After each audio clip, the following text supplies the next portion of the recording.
Good morning, my friends. Can everybody hear loud and clear? Good. Then I'll begin. Before I start on my prepared presentation, I'd like to tell you two things that I have learnt in my 63 years as a member of the Society. The first of those is I need to slow down in order to be quick. When I was a little boy, about 5 or 6, my mother would ask me to do something contributing to the running of the household, and my answer was always, in a minute. In a minute, when I finish what I'm doing, when I finish reading this or playing with that. And after about 30 in a minute, my mother became exasperated. And she would say, "Peter, do it now and be quick about it." That was the best advice any mother could give to her son.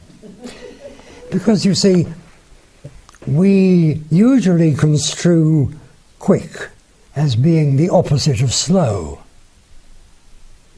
But quick is actually the opposite of dead.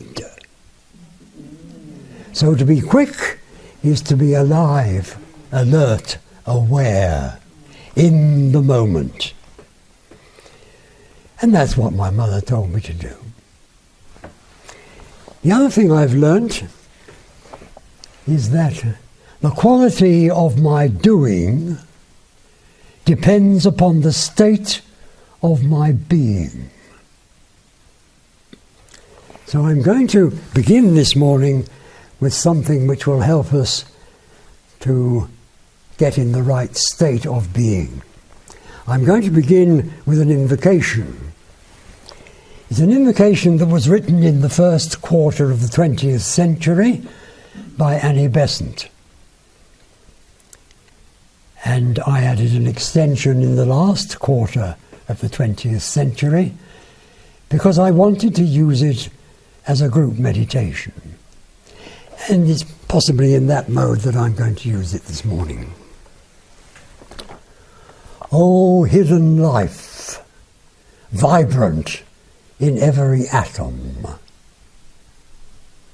O hidden light, shining in every creature.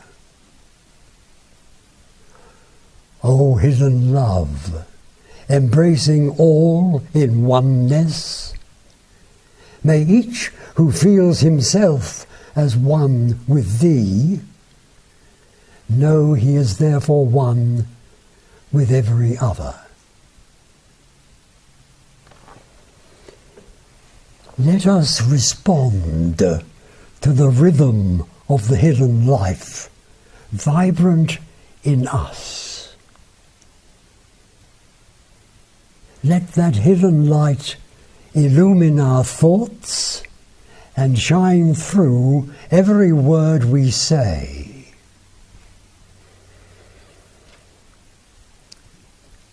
Let that hidden light shine through our every action to illumine our living.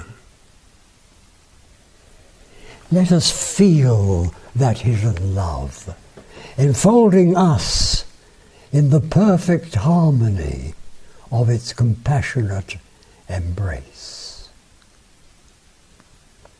From the inmost source of being in us, let the energies of life and light and love radiate through every level of our consciousness, radiate through every aspect of our being,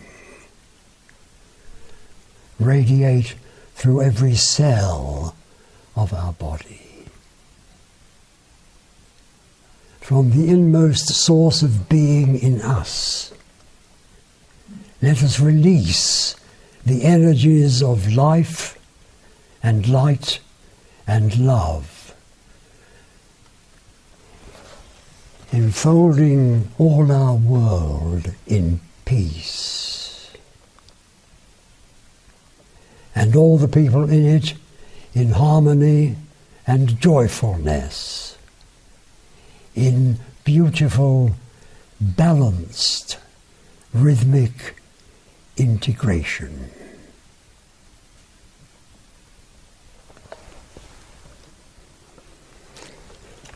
So that's the invocation and my extension of it.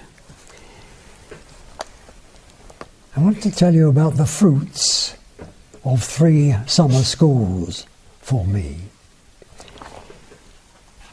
I want just to refer back to the introduction that Marion gave. I am aspiring to be a theosophist. A theosophist is one who lives their vision day in, day out, moment by moment. I live mine sporadically. My first summer school was in 1957. It was held at Highley at Hoddesdon in Hertfordshire, and it was a wonderful experience. I was exhilarated for a whole week. I don't remember what the theme was, but at the end of the week, a very wise and senior member of the society, Josephine Ransom, made this comment.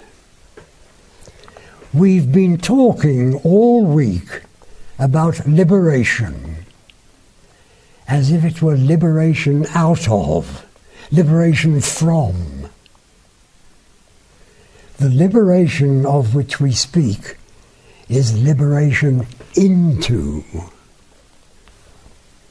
As I found out over the years, liberation of the indwelling spirit to reveal its nature and express its powers fully and freely through a responsive personal self. That's the challenge. Summer school in 1990 was held at Florence Booth Hall at Nottingham University. And the guest speaker was Joy Mills.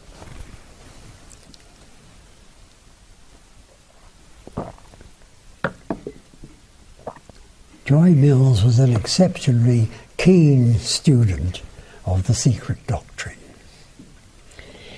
And in one of her talks, she said, we tend to discuss it as if there are 2 lives, the ordinary everyday life and the spiritual life. And then she added, there is only one life. And in living that life, we have a key decision to make. Are we tourists or are we pilgrims? A tourist, she said, is one who sallies forth for information, for stimulation, for new things, new people, new sights. Comes forth for information. A pilgrim is called forth for transformation. I think that was the point in my life when I realized that for me, theosophy is not just a diversionary interest, nor is it merely an academic study. Theosophy is a transforming experience.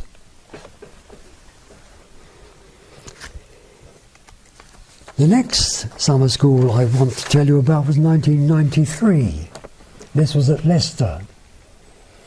And Muriel Dorr ran a course on esoteric Buddhism. She talked about divine motive is to see its powers reflected through great mirror wisdom in the world of action. She talked about great equanimity and great friendliness.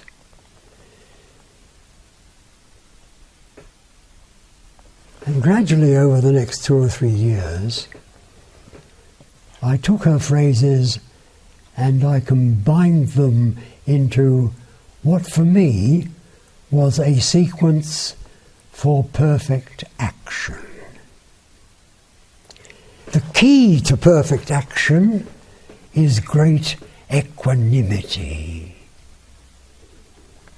Great equanimity arises from complete trust in divine will in action. Divine will in action is the law of harmony. And the law of harmony, in its aspect as the law of karma, does all the judging that is required, relieving the personal self of any responsibility for judging. Deciding, yes. Choosing, yes. Judging, no. The law of karma also unfailingly brings opportunity for harmony.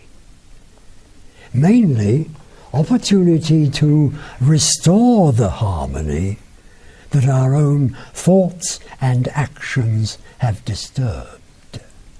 So, seeking an experience or trying to hold on to an experience because the personal self considers it pleasant, trying to avoid an experience or rejecting an experience because the personal self considers it unpleasant, these are equally futile reactions. There is nothing but opportunity for harmony. Accepting these facts brings great equanimity. And great equanimity enables great friendliness. The unreserved, unrestricted, unconditional giving of the attention of the personal self, all that it has to give. The unreserved, unrestricted, unconditional exposing of the screen of the mind, allowing a complete and accurate reflection of whatever is before it.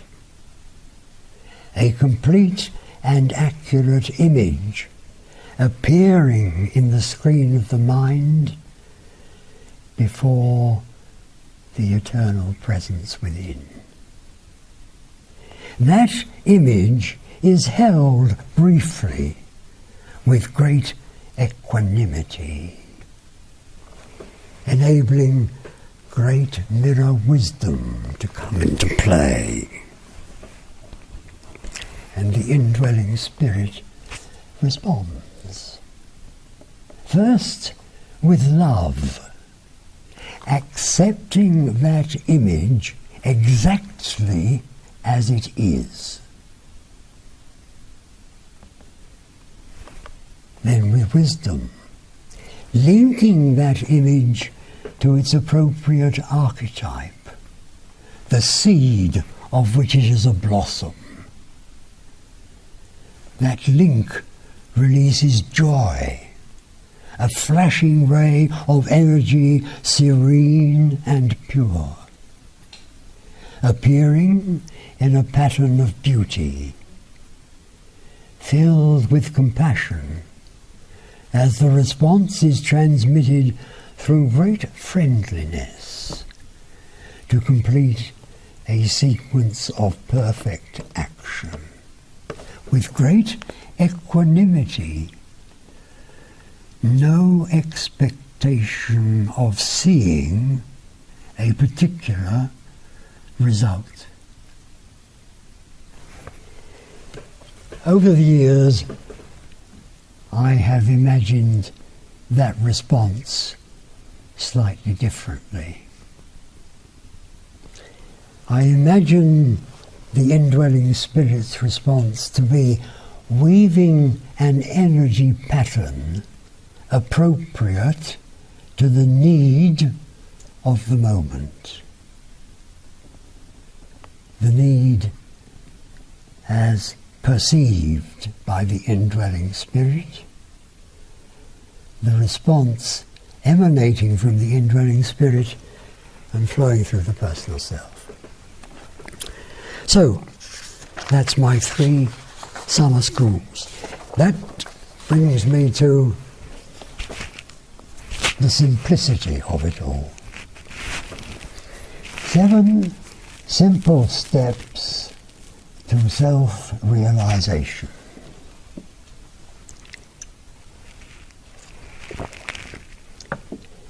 These are 7 thoughts of Sri Ram from his book. No, it's not his book. Sri Ram wrote every word in that book, but he did not write the book itself. The book itself was compiled by students and admirers of Sri Ram and extracting thoughts from his proliferate writings.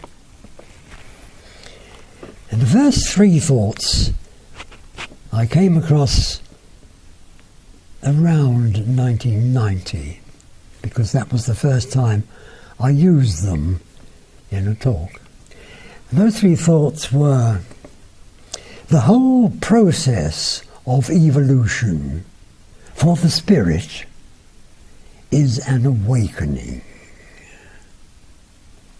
Second one must seek in the depths of one's consciousness the vitalizing center of one's being, the fundamental origin of all one's development.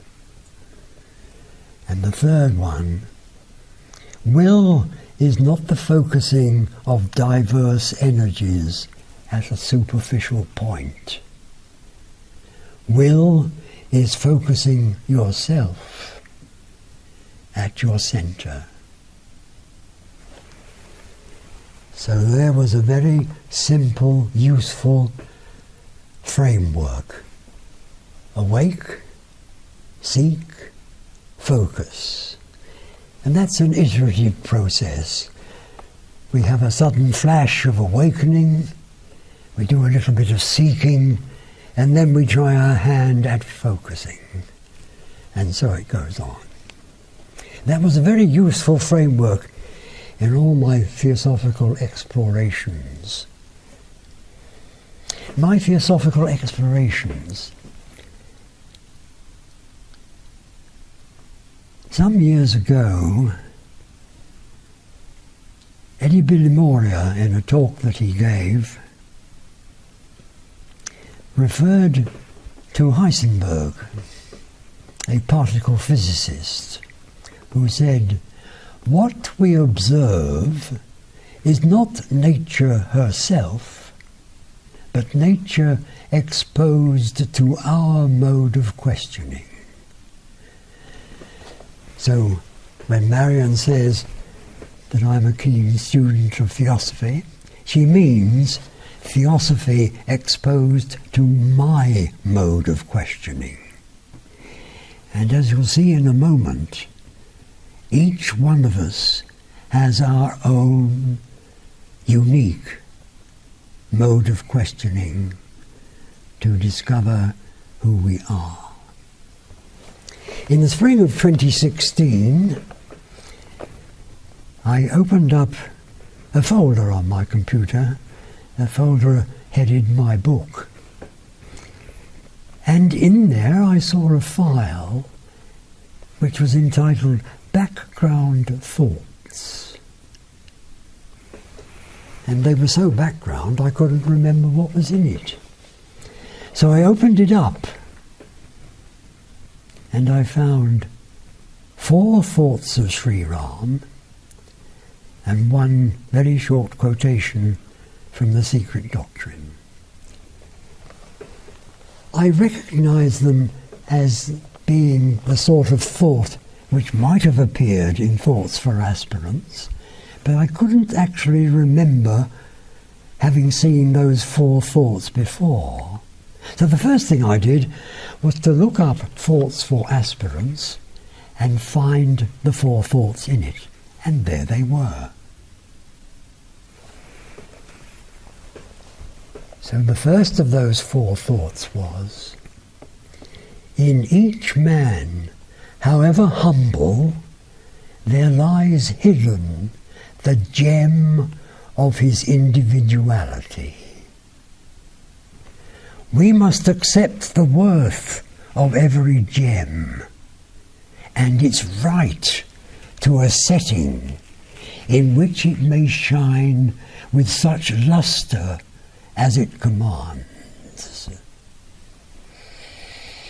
The second one, in the unfolding of his living, every man's self becomes a law, a rhythm, and individuality. And then came the real humdinger. Individuality, not in the sense of a consciousness feeling separate, but in the sense of illustrating its own eternal, individual characteristics. So that's why we all have our own mode of questioning. The next thought was, only when the form fits the inner spirit and is exuberant with life, every human cell tingling with the vitality of its own creative powers, only then does the individuality stand out in its proper dignity and majesty.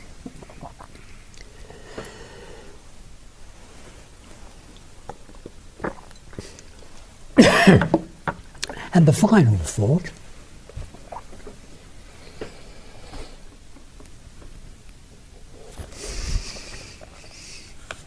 yes, to discover the law of one's own being and live it is wisdom.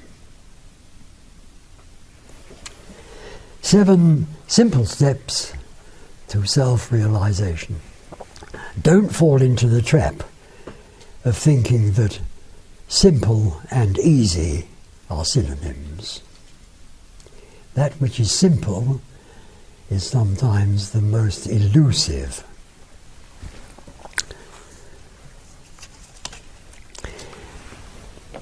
The real eye-opener for me, I'd come across the word individuality mainly in the context of moving from the group form of the animal kingdom into the personal form of the human kingdom. So to me it was a consciousness feeling separate. And here's Sri Ram saying, no, it's not. It's not a consciousness feeling separate.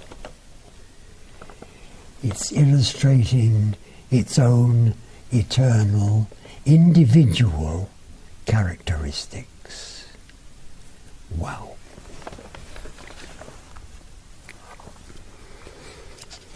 The other thing that I'm still pondering on, for me, it was all a case of aligning the personal self with the indwelling spirit. And here's Sri Ram saying, only when the form fits the indwelling spirit. I have a few thoughts on that, but that's for another time and another place, because they're not clear enough to not clear enough for me to communicate them yet. So there it is, my friend, the simplicity of it all. Our whole purpose in coming into incarnation, our sole and central purpose, our sole and only purpose, is to discover the law of our own being and live it, to illustrate our own eternal, individual characteristics. I've mentioned the early spring of 2016 when I found the last four of those thoughts. At about the same time I was thinking about meditation, and I remembered that 3 years earlier I'd extracted a passage from the Tibetan book of living and dying.